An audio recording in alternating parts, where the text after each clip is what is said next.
Hi, I'm Pale Kale. Welcome back to Beauty and Bee Movies with me, Pale Kale. Today on the chopping block, we are going to be talking about 2014's Last Shift.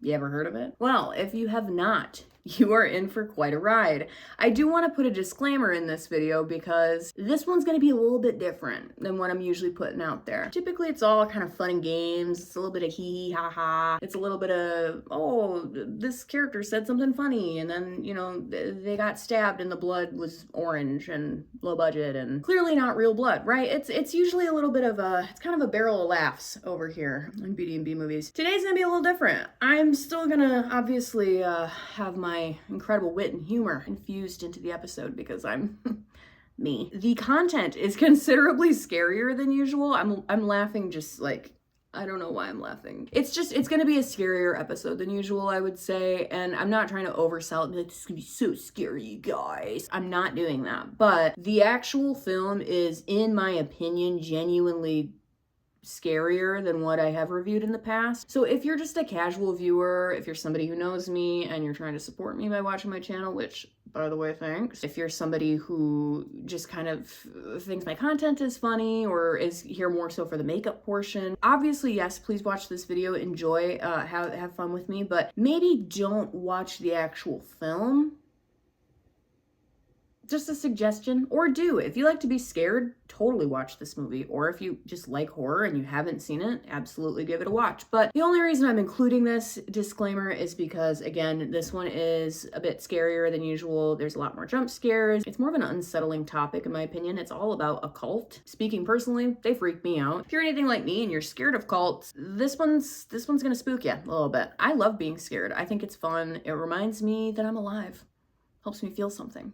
And I love that. But if you do not like being scared, probably don't watch this film. Who am I to even put in this disclaimer? I'm just a girl standing in front of a camera talking to herself for multiple hours. I went a little different today. I wanted, obviously, to go very maximalist because Clean Girl is dead. Clean Girl was never alive for me because I need this much. I need makeup. I wanted to go a little bit more maximalist. Obviously, I always do, but I really wanted to go in. I put on the gems today. They are as even as I could possibly get them while talking to a camera and consulting notes and drinking an Alani cherry slush. Not sponsored, but I wish, right? I'm gonna give the cherry slush a 9 out of 10. I love cherry. I'm such a cherry girl. I don't get the whole like, cherry tastes like medicine. I don't get that. We did not get medicine like super often. My mom was very much like, drink water, that will cure you. I think it was orange flavored because to me, sometimes things that are like orange flavored taste like medicine, no?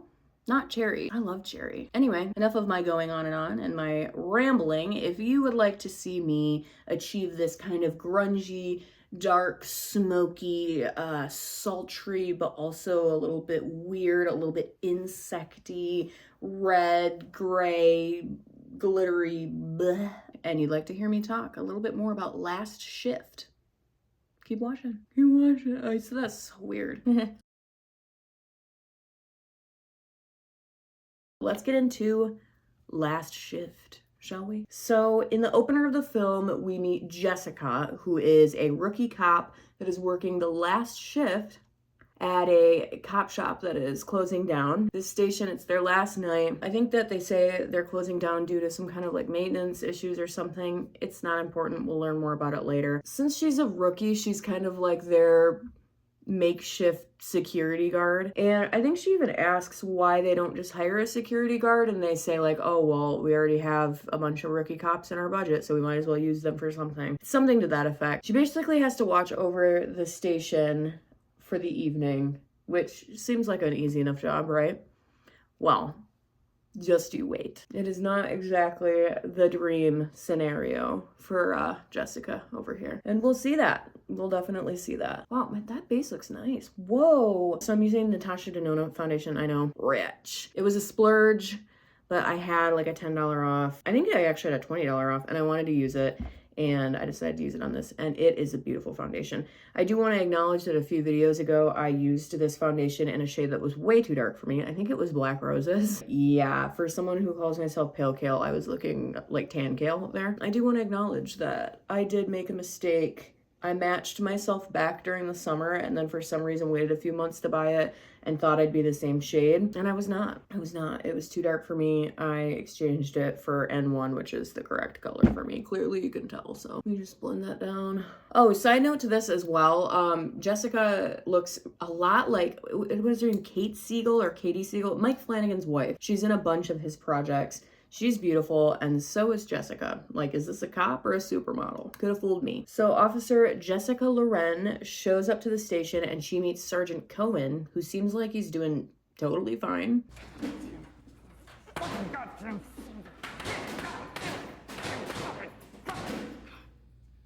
And Sergeant Cohen lets her know that her shift should be very quiet because all of the 911 calls that you would normally get at a police station were rerouted to the new station that they're going to be using. So it should be nice and quiet. And I know that that sounds like, okay, whatever, but remember that because it will come back. It is important. I'm going to lay down my concealer next. Sergeant Cohen's kind of giving Jessica the rundown of what's going to be happening that night, and he tells her under no circumstances are you to leave. You have to stay, you have to finish the shift, which again seems like obviously, yeah, like what, it's not that big of a deal. It's not rocket science. You're literally just guarding a precinct or whatever, but it is a challenge. We will see that. Let me do my little hieroglyphics or whatever this is. Me likey. Me likey full coverage. He also tells her that a hazmat team is going to be showing up anywhere between like 10 p.m. and 4 a.m.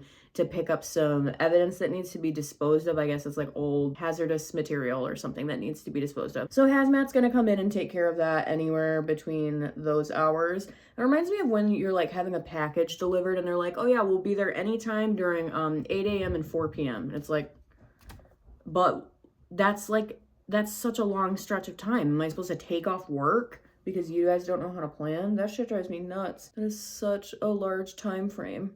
That's crazy. Yeah, so he kind of just gives her the rundown and then he splits and leaves Jessica to kind of fend for herself.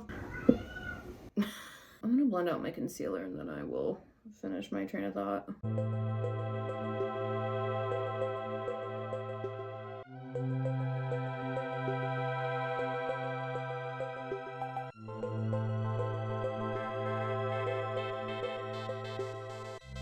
He leaves her all alone. There's no one there beside her. Her problems have all gone. There's no one to deride her. But you gotta have friends. Stop singing! I know, more Shrek, yeah. Our girl Jess over here gets a 911 call, which if you remember is not supposed to be happening. They're supposed to be getting rerouted to the new station. So in the words of Bret Michaels, what's a going on?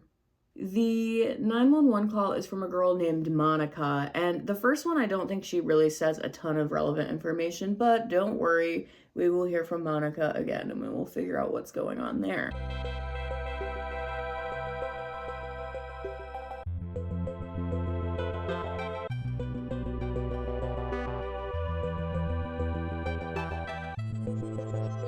So unfortunately for Jessica, after she gets this weird like 911 call, she gets a visitor in the form of a very Charles Manson look-alike gentleman over here. And he's rocking a piss all over the floor and all over his grubby little piggies. Get it together, man. That's nasty. Predictably, she tells him to hit the road and then she gets to work cleaning up the piss puddle, which, been there, girl. I can relate. Piss I've cleaned up, vomit more than once.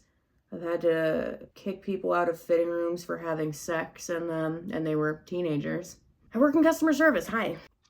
Puts a little pep in your step. Yeah, so Jessica gets another call from Monica. Remember the girl who called earlier? She gets another call from Monica, who tells her that she is in trouble, and when Jessica asks her, like, can you hear anything? Can you see anything? She says that she can hear pigs. See, what's near you? I don't know.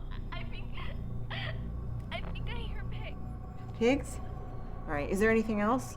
That's pretty much it. That's the only information we really get. Jessica calls the news station to let them know, hey, what the hell's going on? I'm getting 911 calls here. I'm getting calls to the station. You guys are supposed to be getting those calls, not me. Dispatch is predictably unhelpful because what would a horror movie be without the main character, the main female character, being gaslit by people who do not believe her? obviously. You know, we see this time and time again. Am I crazy or does that brow look good? I feel like it looks good, but I always think that and then I hate it. Sure. So Charles Manson returns and he starts fucking up the police station, just tearing shit up. He's here to fuck shit up, basically. So for peace of mind, Jess decides to put him in a cell. And unluckily for her, she gets locked in there with him by an unknown force. All of a sudden, she's kind of like pushed into the room. She's locked in the cell. Oh no. So she gets locked in there with him. And when she sees something spooky in the window of the door, we get our first jump scare of the movie. And don't worry, it won't be the last one.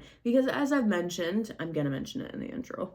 As I mentioned, this movie is actually genuinely, it's spooky. It's a spooky one. It'll get you. It'll get you, girl. We get our first jump scare and then Jessica drops her flashlight and it gets picked up by an unseen entity. I don't know. We don't see the person who's holding the flashlight. We just see the flashlight being shown into her face. Don't love that, right? I don't like the unknown. I don't like the idea that somebody's watching me and I can't see them, even though, you know, that's probably going on all the time. I don't like that. That creeps me out. And it went on like that for a while. And you can hear like, there's like giggling in the background. As the person's shining the light in her face, you can hear like, I didn't care for that. It's like, what the hell's going on here? Not looking good for her, right? Definitely not looking good for her. When these two people show up behind her, I guess they're like, they have cult symbols on them. This was a very effective jump scare. This was when I started realizing a couple of things about this film. Number one, there's gonna be some cult shit. It's gonna be real culty. Number two, this is actually gonna scare me because I'm scared of a lot of things, honestly. I'm not too big to admit that I have a lot of fears. One of my top ones though is cults. Cults are like right up there with teeth falling out. I think that's my number one fear. Teeth falling out or anything weird going on with teeth. And good old-fashioned claustrophobia, I would say, is also up there for me. So cults, teeth, claustrophobia, those are all gonna be, it's a no for me. That's a no for me, dog. As the great Randy Jackson once said. Oh, there's the sun. Even though there's not supposed to be any sun today. Middle of fucking February. Beginning of February. There's no sun any day ever except for when Kayla films. It's actually diabolical. I'm gonna sue the sun company. Okay, I'm back. So lucky for Jessica, apparently these little cultists must have the key because they let her out of the holding cell. She gets to work locking up the station and she sees outside a woman whose name is Marigold. Yikes. And she's just kind of loitering, I guess, smoking a cigarette, hanging out, you know, whatever. It's a weird place to go to hang out. A police station, okay. Whatever, Marigold. She asks Goldie over here to leave, but Marigold asks, hey, can I just finish my cigarette here? I feel safe. It's kind of implied maybe she's a working girl, which totally fine. But it's implied that she's a working girl maybe, and that she's just kind of having a smoke before going and doing her thing. And Jessica lets her stay, and Marigold is actually very important to the story because she gives us a lot of information and kind of lets us know what's going on in this movie. What's going on in this jig joint? Yeah, it seems that Marigold over here was locked up a while back when there were a group of cultists from the Payman cult that were brought into the station by the police. And that really freaked me out because it reminded me of Hereditary. Remember Payman or Paymon or whatever his name is in Hereditary? I don't know. I don't fuck with that movie. I watched it once. I'll never watch it again. Word to the wise, if somebody in your life that was close to you or that you knew died in a car accident, do not watch Hereditary. That will fuck you up. I thought about that movie for weeks. I was like, oh, this one actually, like, this one was kind of a bummer. You'll never see me review that. That's not a B movie, but you'll never see me review Hereditary or watch it. But anyway, that's all besides the point. The whole Paymon thing reminded me of Hereditary because I think that's the demon's name in Hereditary. I think I remember that correctly because, you know, that movie gave me the trauma. Actually, it didn't give me trauma, it just dug into it a little bit. We're gonna move on. She kind of tells you the story like, yeah, I was in the cell, saw these cultists, and the cultists hung themselves in the cells. Jessica's like, actually, I know for a fact that's not true because her dad was there and there was a shootout between the Payman cult members and the police that took down 2 officers and the Payman cult members. One of the officers was her dad. She tells her that's a crock of shit. But Goldie is not having it. She says Liza Minnelli lies or something to that effect. I can see you don't believe me, but I'm willing to bet my tits and a pack of cigarettes it's the truth. Some bets aren't worth the risk, Goldie. Just Throwing that out there. But Marigold insists that the cultists hung themselves in their cells. She's like, girl, I was there. I know about it. You don't. They kind of argue about it. And then she pieces out to leave Jessica by herself yet again. And don't worry, I'm taking my butt with me. This girl knows how to make an exit. I will definitely give her that. I'll give credit where it's due. I'm gonna kind of start working on the eyeshadow a little bit. Today I'm using this Crazy in Love Glamlite palette. It's Chucky, it's Bride of Chucky inspired. And look at the colors. We love that color story. It's really fucking cool. And I'm actually just gonna dip my finger right in and just pat it right on. I know I've talked about it before, but that's the best thing you can do with the shimmer. Just pat it right on and oof, I got shadow. I got shadow. I got a lot of fallout over here under this eye, so we're just gonna take a clean brush and kind of mess with it. I might even go over it with some concealer and just redo that under eye. A lot of people, I guess, do their eye makeup and then do face makeup after that. I've always been like half face, brows, eyes, rest of the face, lips. I don't know why. I don't know where I learned that rhythm, but I've heard from many people that the way I do it is strange. Like I do it out of order or something. I don't think there is like a set order you have to do makeup in, to be honest with you. Like, you know, paint with all the colors of the wind and all that. But this is how I've always done it. This is how I know how to do it. I really don't know how I got this order down. I don't know. Just vibing, thriving and vibing and all of that. I'm gonna have to like do a little bit of this and just kind of cover up that fallout because that's bad. That's a lot of gray. Ooh, oh no, it like mixed. Oh no. Diva down. Pimp in distress. I think we can salvage this. Fuck. Yeah, that looks better. To be honest with you, this whole under eye is gonna be red anyway, so it really doesn't matter that much. But anyway, let's go back to the story. Jessica goes back inside because obviously our girl Marigold has pieced out. So bye Diva, you know. Jessica goes back inside and finds a video of the cult members. It's like their interview when they were brought in for questioning. So clearly they didn't die at the scene because there's a video of them being interviewed and they're just like talking to the camera about how just creepy cult shit. I couldn't tell you, honestly. I didn't write down any of the specifics of what they say, but they're just like dead ass looking at the camera, being fucking creepy, weird cult people. Yeah, these interviews are just playing on their own, so love that. And also the cult members, it's worth saying, they seem super, you know, mentally stable and secure and well adjusted. Who sounded like a pig? Me. See, this is why I don't like this shit, because it's unsettling. This girl pulls a long legs on herself. If you know, you know. And if you don't, watch Long Legs. It's a really good movie. Again, probably won't review it because it's not a B movie, but it was really good. I never thought I'd say this, but Nicolas Cage did a really good job. Nicolas Cage reminds me of my stepdad. He's like obsessed with Nicolas Cage and it's weird. Anyway, yeah, so I don't know why, but through this whole little interview process, Jessica just kind of stands there and watches what's going on. I guess because she's a cop, she's, you know, she's brave or whatever, but couldn't be me. I would be fucking like, oh God, I would be Forrest Gumping my way out of there. Wherever I'd be going, I'd be running. I would be getting the fuck out of there. But she's just kind of chilling. Even when the chairs start moving, like this interview is still playing on the TV, by the way. The chairs in the room just start moving around. Like the ghosts of the payment cult or whatever are fucking with her. And she's just kind of chilling. Like, you know, like I would be fucking gunning it out of there. So clearly you'll never see me on the force. We get another call from Monica. Remember the girl who's kind of been calling the station this whole time. She starts singing this creepy cult song that I think I haven't mentioned it, but there's been this creepy little cult song playing. We could probably insert a clip here. From the kingdom of our Father, the truth will be. From the kingdom, I'll be guided.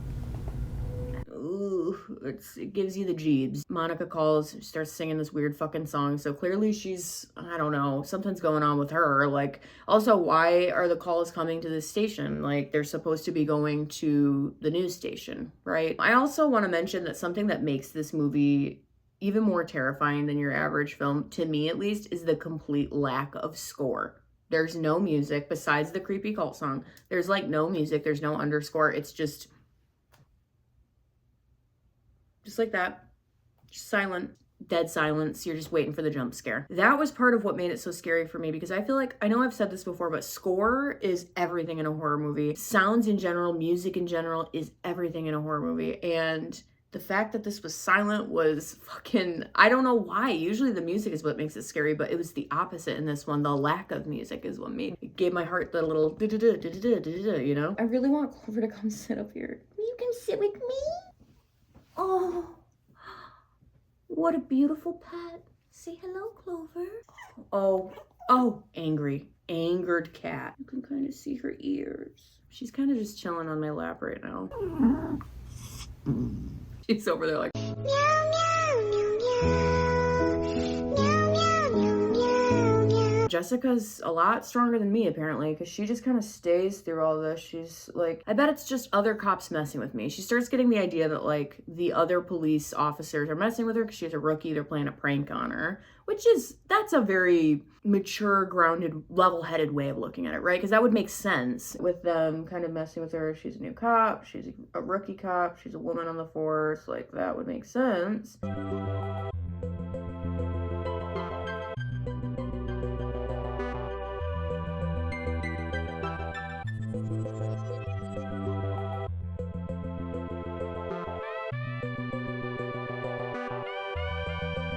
Wow, cool. Hell yeah. Sorry, I'm really trying to focus on these eyes here for a second. Do you mind? Do you mind if I just focus on the eyes? Jessica decides that, oh, it's got to be the other cops playing a prank on her. They're pulling a fast one. She really feels like this is the case when Officer Ryan Price shows up. He's just this random cop that shows up at the station, and she's like, oh, so you've been messing with me. You've been pranking me this whole time. He has not been pranking her. He's like, bro, I don't know what you're talking about. I'm just coming to check up on you. And also he kind of hits on her at this part, which I thought was weird and random. Like, All right, so what's your story? You got the short end of the straw, or you just got really unlucky? No, I don't know.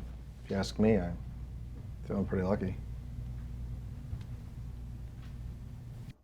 interesting timing in the middle of all this terror. We're getting mediocre guys hitting on beautiful women, but hey, whatever, sure. She seems to be into it anyway, so, you know, good for them. Jess and Ryan kind of shoot the shit about how rough her night has been. He tells her some really fun anecdotes. Ryan also lets her know that he is there with a little bit of an agenda. He heard that she was the one watching the precinct, and it turns out Ryan was with her dad the night that they apprehended the payment call. He was with her dad that night. He knew her dad, and that's kind of why he came to the station. He wanted to check up on her and to let her know. And I was able to pull out 4 girls while your dad held them off. They killed 6 more girls and 2 officers, including your father. He was a good cop.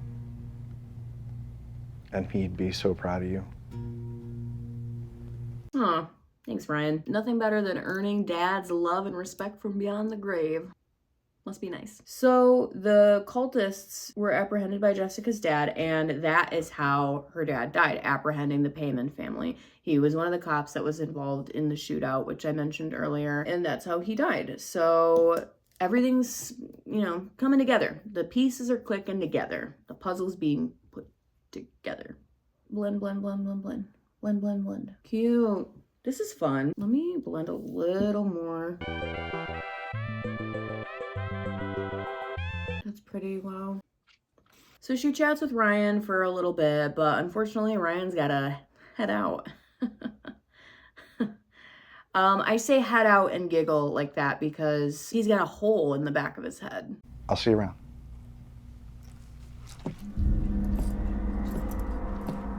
I probably should have issued some kind of warning. It's revealed, well, kind of inadvertently, he was the other cop in the shootout.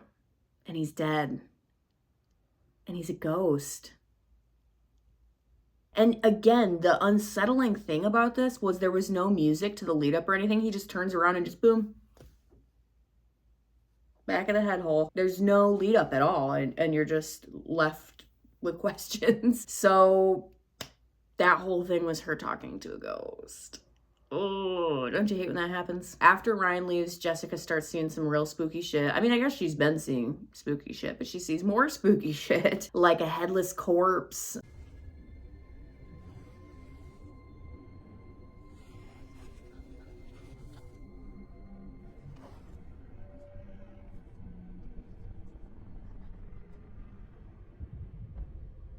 and a vision of the cultists hanging bodies in the cell. Like I said, man, this is a dark one. This one's not like, oh, haha, funny 80s. That blood looks like V8 pouring out of their neck. Like, no. It's a little real. It's a little gritty, a little grimy, a little tough. I was impressed by her cool here because the way I would have been pissing all over myself, just like Charlie earlier, this shit is intense. It's dork. And she's just kind of sitting there like, she's scared, but she's handling it. By this point, I would have left for sure. She's sticking it out, and mad respect. So next in line for our little police station from hell is a group of girls sitting in a circle and singing that cult song. The kingdom of our Father, the truth will be free. Through the mountain I'll be guided until I do see. It's not looking good for Jess, is it? It's not looking good for her. It's tough. This was the kind of the point in the movie where I'm gonna show you what I was doing. When I get scared, the first thing I do is plug my ears like this. I go like this, and then I start shaking my head because I don't want to hear it. Again, it's the music or the lack of music. This was, I mean, there was music here. There was a fucking cult song being sung. Next thing I do is I get as tight into a ball as I can.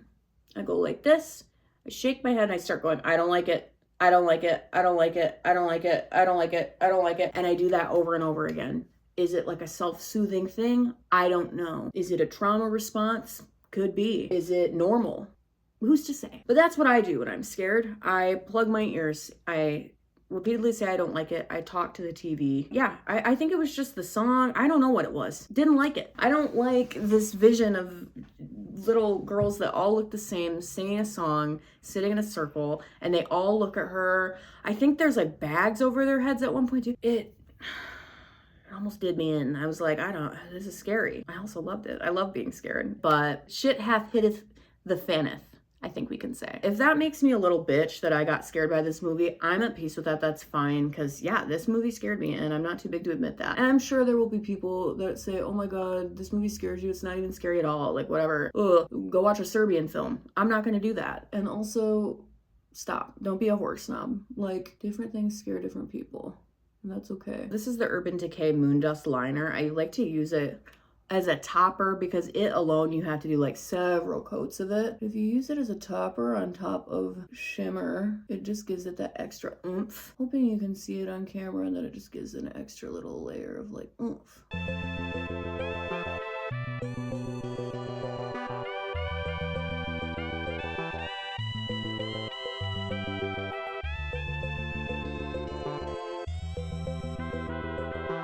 So we also get to see the evidence room ripped to shit. The 3 payment cultists that died, their clothes are all like laid out on the floor. So I don't like that. Apparently Jessica doesn't like that either because she decides this is the time to call Sergeant Cohen, the guy from earlier, that her boss essentially, and be like, hey, it's a no from me, dog. Why did I make Randy Jackson British? And let him know, hey, I'm gonna be getting out of here. I'm gonna be splitting at this time. She calls Sergeant Cohen and he basically bullies her into staying. He's like, it's not even that hard of a job. Like, you're literally just watching a police station, like, get over yourself kind of thing. So he convinces her to stay. Couldn't be me. I mean, fuck that guy. Seriously. I just don't know if I can finish the end of the shift, sir. Missy, if you can't handle one night alone in an empty police station, then I think you picked the wrong line of work. Apparently, the apple fell pretty far from the fucking tree. What a sweet guy. Jessica leaves to go sit in her car, which she should have done a long fucking time ago, if you ask me. She leaves to go sit in her car, but then she hears the phone ringing. So she, backyard against the phone. The phone is ringing. The phone, she'll be right there. She runs right back in. See, if I heard the phone ringing again, I would be like, oh, sucks to be them. One of the many reasons why I would never be a cop. I wouldn't be able to handle that. But she runs right back in, and of course, our caller is Monica because she been calling. We been new, She's been calling all fucking night, even though she's not even supposed to be calling the station. She's supposed to be calling the news station. This station isn't even supposed to get calls. So what's happening? Who can say? Yeah, so she runs back into the station. Of course, I was like, girl, you gotta get out of there. Out of there. You've got to get out of there. You've got to.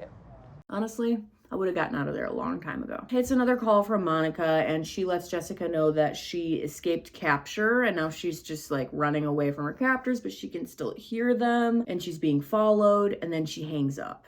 So again, we don't really get any kind of resolution from this. Very chilling to hear. Of course, Jessica calls dispatch again. She's been kind of calling them and trying to let them know what's going on. They're just like, oh, well, we don't know how she's calling you because she's calling the station directly. She's not calling 911. So we don't know how the calls are coming to you. Like, that's the only way they would be coming to you. If she's calling 911, it's coming to us. So something obviously is fishy with that. So she calls dispatch, and they basically let her know that the whole story that Marigold told her is the truth. Marigold was not full of BS. She was telling true things. The payment cult did hang themselves in the cells. They were not killed when they were apprehended. They died in the police station that Jessica is watching, which I think we all could have guessed. And I think we all probably also could have guessed that Monica is dead. She's not really a live person. And that is what they also tell her. Dispatch lets her know, just so you know, that girl has been dead for a year. We spoke earlier regarding Monica Young. Yes, I have her location. I got in touch with her. Officer, she's dead. What? No. I literally just got off the phone with her. No, she's been dead for a year. Great. So she's been getting calls from a dead person. Either that or it's the ghosts of the payment cult fucking with her like they have been basically this whole movie. I think it's the latter, honestly, rather than it being the ghost of this girl that died. I think it's the ghosts of the payment cult fucking with her. And they kind of allude to that. She does call again and then starts like laughing. I also thought when she said she could hear pigs and she's talking to a cop, you know, oink oink. I kind of picked up. I was like, okay, she's making fun of her because she can hear her talking. She's a cop. Pigs. Cops. I thought it made sense. I was like, oh, okay, she's talking about her. But that was earlier in the movie. That was before we knew all this, but I did kind of pick up on that pretty early. I'm trying to blend this blush out. Red blush is like, it's so beautiful, but it really is like you have to be kind of careful with it. I feel like it gets to be a lot really, really quickly.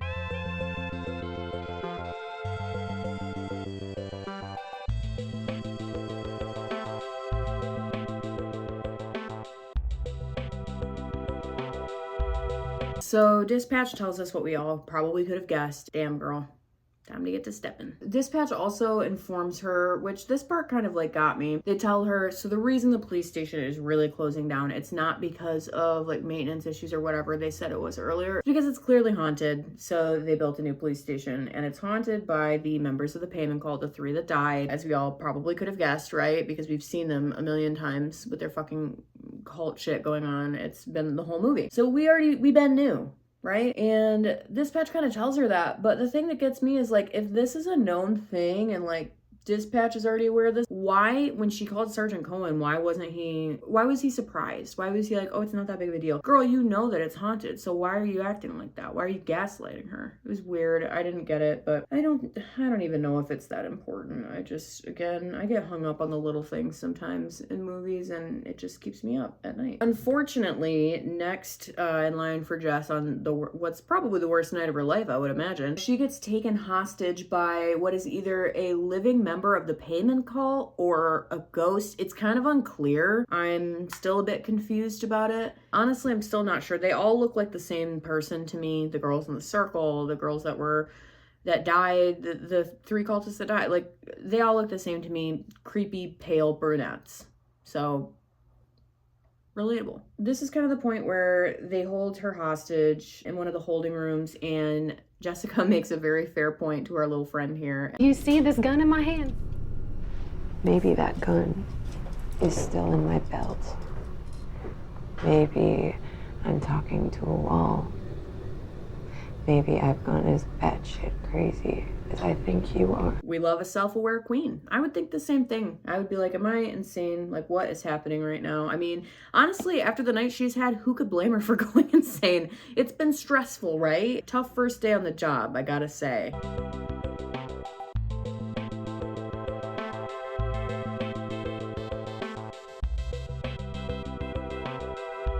Jessica kind of talks to our little friend here who's holding her hostage, and I do actually think this is a real person because she shoots herself in honor of the 1-year anniversary of the Payman cultist's death. She's like pledging herself to the, I don't know, Satan, Payman, I don't know. She's pledging herself to the cult leader. I felt him. Tonight is the 1-year anniversary of his death, and I'm here to celebrate it. So...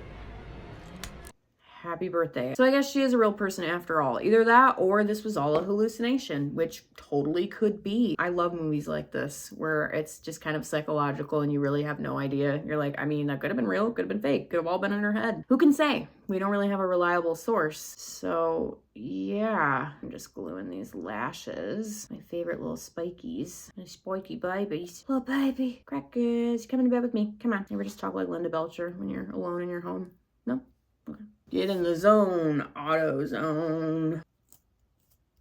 Cranking my MF and hog. So finally, our girl has decided, I think I've had enough, and she is getting the hell out of there, which she should have done a long time ago. So she tries to escape. First, she just runs for the door. She's trying to escape. She can't get out. So then she literally shoots at the glass with her gun. Nothing happens. Doesn't break the glass. She can't get out. Some kind of weird, freaky, paranormal shit is happening. Obviously, it has been happening the whole night, but it's really amped up to a 10 at this point. She can't leave, right? She's stuck there.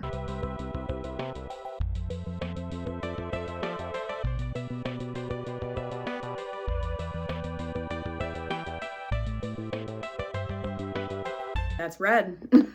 Yep. I feel like I need to put a little more balm down before I put my lip on. I'm wearing one of the matte lipsticks, and it's the Billy Sarian one. It's called Julia, I think. Yeah, after Aqua Tofana. And I love the melt lipsticks, and this is no shade, but I think I got an old one because it's super dry compared to the other melt ones I have. So I just gotta like balm up. That is a good trick though, if you have a matte lipstick and it's too dry, because I know matte lipsticks sometimes it's too much. Like, yeah, they're all dry, but some of them it's like, this is inappropriate. If you have a matte lip that is too dry, or maybe it's old and it's kind of dried out, like this one is very, very dry. And it was dry when I bought it too, honestly. I bought this a few months ago and it is like bone fucking dry. Just wear a lip balm under it. It'll help a little bit. You could also wear lip oil over it, which I'm also gonna do. I mean, you can see it's barely wanting to even go on. I'm really having to like layer it. It's a beautiful shade of red though. Look at that. Wow, how pretty. Wow, that is a beautiful red. I am gonna put a lip oil over it though because it's so fucking dry. So we're just gonna do a little bit of this. This is that Colourpop. It's a black lip oil, which I think is fun. Oh, that's pretty. Still a bold red. It's just calmed down a little bit. Let's wrap. So she's trapped in the station, and if that's not bad enough, ring ring, guess who's calling? It's her dead dad. Dead dad on line 1. She picks up and dear old dead dad basically manipulates her into staying in the station and avenging his death. He's like, listen, you gotta handle these cult people because I couldn't. Dad? I've missed you. I'm so proud of you. You're just like your old man, you know. I did it for you. Then when are you trying to leave, huh? I laid down my life for this job. I expect you to do the same. I'm sorry, Dad. I'm really sorry. I just got really scared, but I won't leave, okay? Somebody give him Father of the Year, am I right? So if you can't tell, by this point, shit really hitteth the fan. Because remember Charlie from earlier? Charlie Manson, the one that pissed all over his toes and now he's got pea foot? He's dead now. Yeah, they hung him in his cell. Either he hung himself or the Payman cult member ghost people hung him. Again, we don't have answers, but he died. RIP. So I was back to, you know, plugging my ears at this point and going, no, no, no, no, like, I don't like this, out loud to myself, you know, the way you do. Of course, we get some more jump scares because this movie crushes the jump scare, if I haven't mentioned that enough already, which actually I don't think I have. I'm going to mention it now. Crushes the jump scare. I was scared. Jess finds more footage of this creepy cult that we all know so well at this point, and I don't know how she was able to handle this.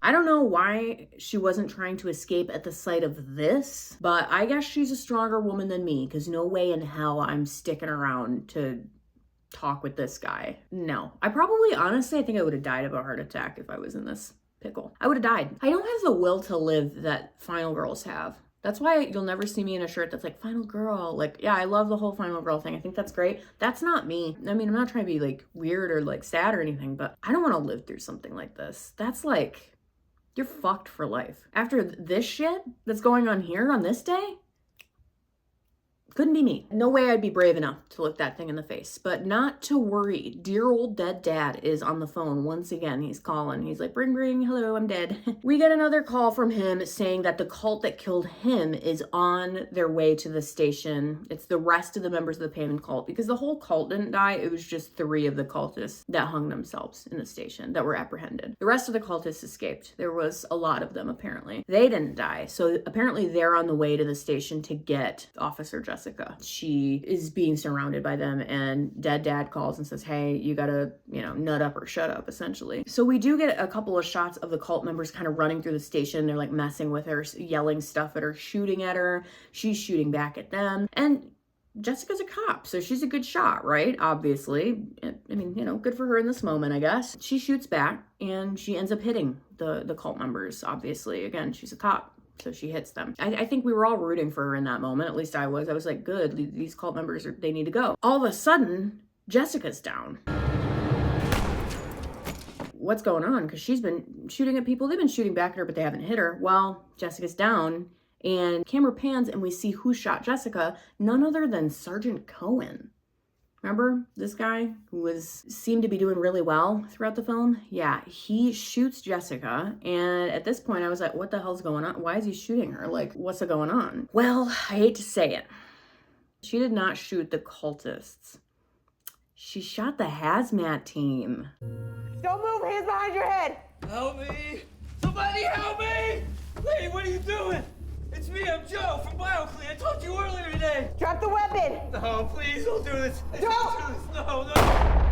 Yeah, remember how earlier I said that the hazmat team was going to be coming in anytime between 10 p.m. and 4 a.m.? I was bummed to see this just because, comparatively with some of the other protagonists in this series, I really rooted for Jessica. I really liked her. So it was a bummer to see this. She kind of accidentally becomes a murderer. I mean, not accidentally. She was trying to kill the cult members, but she becomes a murderer of innocent people, which was definitely a bummer to see. And the movie ends with dear old Jess dying from her wounds, succumbing to her wounds from Sergeant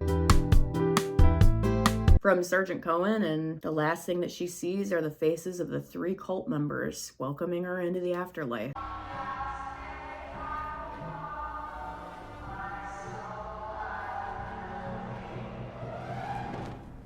And with that, her last shift comes to a close. So that, friends, is Last Shift. How do we feel? What do we think? This one was different from what I normally do, obviously. I wanted to do one that was actually, to me, felt scary. I'm sure some of the other ones I've done, maybe they do seem scary to people. I don't know. I'm not trying to be like a hard ass or tough or something. It's hard to scare me with horror movies, I would say, typically, just because I'm desensitized, I'm broken inside, I'm numb.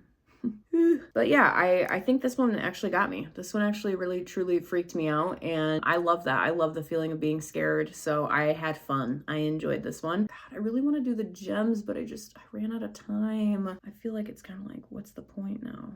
All around me are familiar faces, worn out. I'm gonna do the gems. I want to do it. So I want to show at least me doing the gems a little bit, even though I can't super duper film me doing them because it's a pain in the ass. But yeah, I loved this one. I thought it was super fun. Well, fun is kind of an interesting word. It was scary, and I love being scared. It's not often that I get creeped out, Putting on gems with spiky lashes on is not the easiest thing in the world, but you always want to put them on after your lashes are on so that you don't accidentally cover the gems with your lashes. Boop, boop, boop. Best way to apply gems is with lash glue, in my opinion, too. That's just what works for me the best. So the first time I watched this, I was actually shocked at how much it truly scared me. I'd seen it on Reddit. People were recommending it, saying, oh, if you haven't seen Last Shift, you have to see that one. I found it on, I can't remember if I found it on Tubi or Prime Video. I found it on one of them. I was genuinely surprised at how much it scared me. It really freaked me out. Obviously, I'm sure there'll be people in the comments saying, oh my God, it wasn't even that scary, you're overselling it. And that's totally fine. For me, it's the cult thing about it that really creeped me out. I felt like the jump scares were very effective. I felt like they did a really good job with that. For this having virtually a very, very small budget. I can't remember how much it was, but it was a minuscule budget. It's really good. I hear there's a remake of it, which I think is interesting because this film came out in 2014, which is what, 12 years ago, and there's already a remake. Like, okay. I hear the director like redid it and the new one isn't as good as what I heard, but I could be wrong. Sorry, I'm looking in my mirror over here so that I can again line these stones up. Doing my best out here. Can you even see them? Oh, they are showing up. It looks kind of spidery. It looks kind of insecty. That's cool. All right, well, I'm gonna keep going with it. I kind of want to like do it all over. I was shocked at how much this scared me. At one point, my fiance was coming home from work. I had to text him and say, hey, when you get here, let me know before you would just walk in the door because I'm scared and I have my ears plugged and I can't hear anything and I don't want you to fucking startle me. So yeah, I think it's safe to say this one freaked me out. I know I mentioned it earlier. I think the thing for me that really got me was the long stretches of silence, just waiting for that jump scare to hit and not knowing when it's gonna hit. That was what was so unnerving to me. Usually the music is what scares me, but this time it was the lack of music. So besides that fucking cult song, we know how I feel about the cult song, okay? Boop, boop, boop, boop, boop, boop. Sometimes that like me music, sometimes that plays in my head when I do my makeup.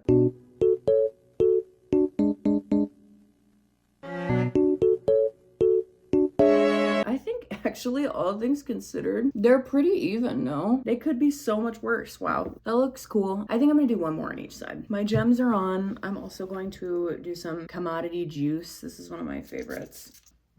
It's like a raspberry with lavender. I think there's blackcurrant in it too, but I can't remember for sure on that, so don't at me. Anyway, it's awesome. But now that this is done, this is the final look. I think it looks fucking cool as hell. I mean, I know the gems aren't like perfectly perfect. It's hard because one of my eyes is wider than the other one. Like one of them is more narrow. This one's the one that's more narrow. This one is a little bit rounder. I know people are gonna be like, what are you talking about? It's true. Trust me. I do my makeup every day. They're slightly different shape. Not important. Last Shift. Yes, this one did really scare me. I actually had a really good time with it. I thought for a B movie, the acting in this one was like A+, Gold Star, Academy Award winning acting for a B movie. It was great. Especially Juliana Harkavy, who plays Jessica. I mean, she was basically acting by herself the whole film. I mean, there were a few little actors peppered in here and there, but she was definitely the main character and definitely a main character that you want to root for. I usually on this channel find myself kind of wanting the protagonist to die. I'm not gonna lie. Like, we all know how I felt about Black Roses and Night of the Demons. Well, I liked Roger, but Judy. So a lot of times we have protagonists that I don't necessarily love and really jive with. That was not the case with this one. Oh, if you're wondering about my shirt, it says New York has a new problem. It's Jason Takes Manhattan. Do I think that's a good movie? No, I don't. I actually think it's one of the weaker ones in that series. Do I fucking love it and love the iconic head punch?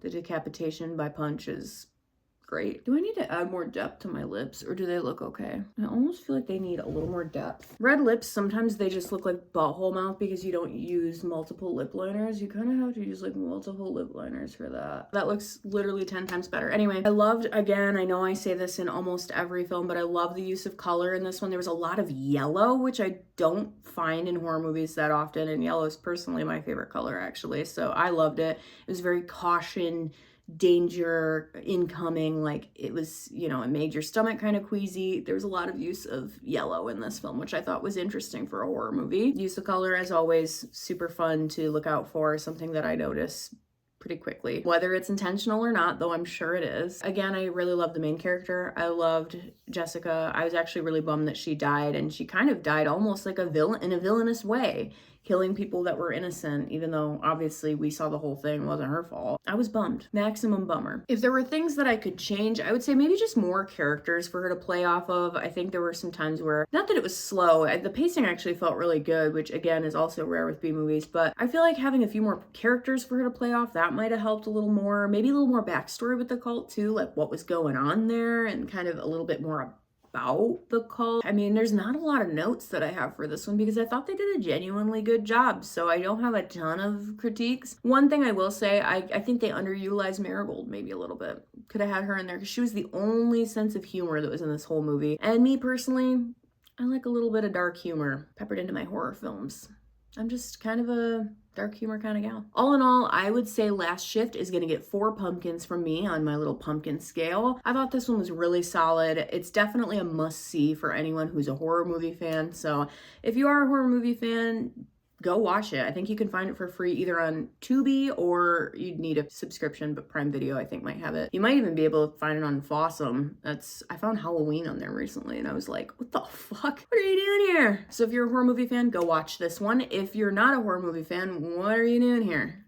Just kidding, just kidding. But seriously, you might want to skip this movie. Not the video. Please watch that, obviously. If you got to the end of it, you already watched it. So if you're just somebody who casually watches my channel to listen to me shoot the shit, maybe don't watch Last Shift. It was actually scary. If you don't like horror movies, I wouldn't recommend it. But if you like them, it's a solid entry and it's going to be a rewatch for me personally. Thank you so much for watching yet another installment of Beauty and B Movies. Yes, I'm holding my Alani Cherry Slush down here. I feel like it matches the look really well. Sometimes I like to match my look to my Alani. Sure, as we all do, I imagine.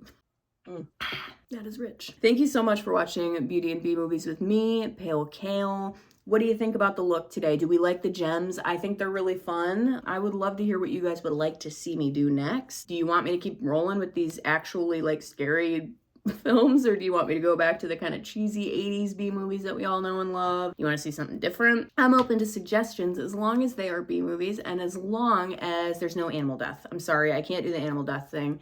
It just reminds me of my own cat's mortality and I can't handle that mentally.